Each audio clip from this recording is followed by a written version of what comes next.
Hey y'all, Amy and Jolie here. We are sisters and we are the Junk Gypsies, and we are going to answer the number one question we get all the time, which is how did y'all get started? So get ready, this is our story.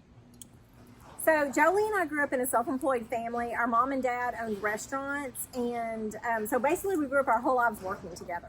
We were actually in business school from like 10 years old on. We just didn't even know it, which is a little convenient now since neither one of us actually got business degrees in college. Junk Gypsy started about 20 years ago. We've been around a while. So we both went to college. My degree was ag journalism, and Jolie's was pre-med. Basically, we were both going to go. I was going to be a lawyer. Jolie was going to be a doctor. Anyway, so we both went to school. We both got degrees in something we basically don't use. I'm older than Jolie, so I got out and got a job first, and then I was just so unhappy. I felt like there had to be more to life. I wanted there to be more to life. And so basically Junk Gypsy was born out of me fleeing the cubicle. And the city. And the city, which yeah, we both grew up, cities, nothing. We just grew up in a small town. Yeah. So small towns are kind of where we feel most at home and where we're comfortable. So we had grown up in a small town, and then she was living in Austin. After I graduated a few years behind her and I was in Houston, I did the same thing. I thought I wanted a real job. Kind of like Amy, have a real job, but it just did not work out. So then I went back and was working on my master's while she was in the early days. Her and mom were in the early days of starting Junk Gypsy. And so basically now we have not had a real job in 22 years. Okay, so mom suggested that I just move home and that I would figure out something to do for a living once I was there, and that we could do Canton on the weekends. So I moved home and I started making grapevine wreaths, and I started sewing stuff. I made these stockings for Jolie and Todd that year for Christmas. Anyway, we still use them. So one of the things that I developed, which was not a hit. The first thing we took to Canton. So was these pillows like this. So they were kind of like scrap. They had stuff sewn all over them. It's like a crazy quilt, but a crazy pillow. And these are the ones, we took these to Canton and did a whole display. I drove in from College Station to help set up, did this whole entire booth, this display. And so Canton Trades Day is actually like 5 days long. It starts on Thursday and runs through basically Monday. So the whole 5 days, guess how many pillows we sold, or they sold, because I wasn't officially with them yet. 0. We sold nothing Not for one. 5 days. Which was, maybe just a tad discouraging. Made for a long day. Somebody actually said, those pillows would be really cute if they didn't have all that stuff on the top of them. Which means they would just be a square. But anyway, I didn't have a job. I had quit my job.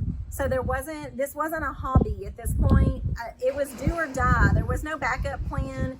And that was been a good time when I could have said, you know what, I didn't sell anything. Glad I tried it. Didn't work. I'm going to go back to my real job.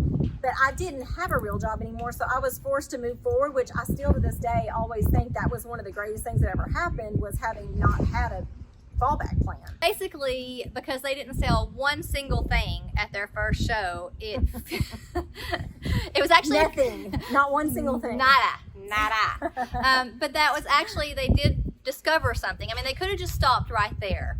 But instead it was like, how can we turn this around? What have we learned from this?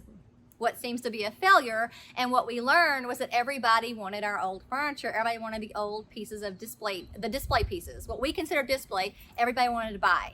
So basically we turned this failure into what ended up being a huge success. Also, being determined to prove everybody wrong that this could work, I think might have been a big driver as well. And that's okay. Yes. Hell hath no fury like a woman scorned.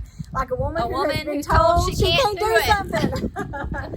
So anyway, we went back. We decided we would go back to Canton, which was this huge trade day the next month, but that we were going to go back with a bunch of old furniture and then some of our pillows.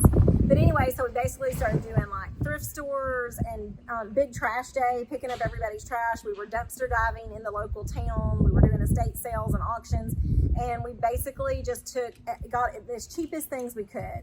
We painted them, we fixed them, we decoupaged them, we did all kinds of things. We made birdhouses out of old tin cans. Made We chandeliers basically out of anything. anything. Yes. And about this time is when I finished my master's and quit my full-time job. I was an advisor at A&M and went on 100% full-time to do this junk gypsy gig. And why did you do that? Why did I quit my job? I think I was delusional.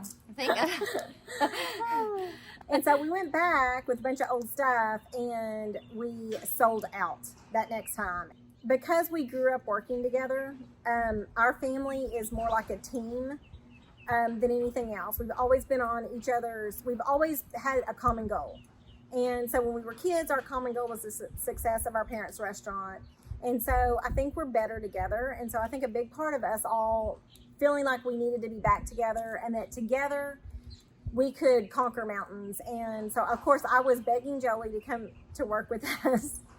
And I knew she was getting her master's, but anyway, I didn't know she would really do it, but she actually did, and it was, thank God, because, then we started changing a lot of things. We built a website, and this was pre-Amazon days or, anything like that. This was back in the AOL days, yes. It'd be like, you've got mail. And so then Jolie and I hunkered down. I moved in with her and her husband that summer, and we built our first website pretty much entirely by ourselves. And so I think that was another important thing. We branded ourselves. We learned what our brand was. We created our logos. We created everything, and we didn't know what the hell we were doing, but we were figuring it out every day. So the flea market was not actually ever the plan. So I had a binder of business ideas, and there were a lot of things that we had talked about, but the flea market was really just going to be a means to an end. But what happened was that the magic of the road, the magic of the flea market, meeting all those people on pit stops across the country when we're going to different flea markets or going to different auctions, it became the thing. That became the thing. And I fell so in love with it at that time. I was bound and determined that that had to be the business. I didn't know how, but that had to be the business. This is while Jolie was still getting her master's, and I was in love with the road. I was in love with hooking up to the trailer and getting on the open road. It was so empowering. So for me, that was what changed everything. And that's when I changed it. And that's when I don't know if Junk Gypsy created us or if we created Junk Gypsy. But either way, we're super thankful for it. Once you drink the proverbial Kool-Aid of the flea market, there's just no going back. And I've always said it, I say it all the time. There's no happier place than the flea market. And I've thought this out so much. And I think the reason why is because everyone has chosen to be there. Every junker and every shopper, no one has told you have a meeting or a conference call or a Zoom call or anything else that you have to be doing at that moment. You don't have to be in your suit and your pumps. And nobody's told you what to do or where to be or your cubicle. And it's like the sky is the limit when you're at the flea market and you're outside, and all the junkers have chosen this life, and their pasts are so interesting. I mean, some are former dentists or doctors or ex-cons. I mean, everybody is so interesting from different backgrounds, so you can learn something from everyone. And then all the shoppers have chosen to be there. And so it really is the most amazing, magnetic, frenetic energy that you can ever be around, and it's something that we just got addicted to. Mm-hmm. And so for us, another thing is that it wasn't ever really about what was going to make us the most money. It was really about what was going to give us a certain quality of life that we could be happy going to every day, that we could work with our family, that we could get outside, we could be in nature, we could, and so that was what our goal was to actually just do something that we loved and be with each other more than anything. So I also think that, I look back on it, I think that was a big success. That was a big reason for the success of Junk Gypsy, because it was never about the money. I mean, that was a nice side aspect, but that was never the driving factor for us. So it was about sticking true to what Junk Gypsy had become. With each year, Junk Gypsy became something new, and it was sticking true to that and to what we believed in, and never kind of selling our souls or selling the soul of Junk Gypsy for anything. Staying true to that and being able to work together and do something we loved. So, I mean, over the past 20 years, this little junk business has taken us so many places that we never could have planned for. I mean, there was no business plan to plan for this because you couldn't have. Yeah. And some of the projects we've done have been so adventurous and so unique and so creative and so creatively challenging, which is so good, you know. And so we were just so thankful for all of that, and who knows what's going to happen next. I mean, we're just hanging on for the ride.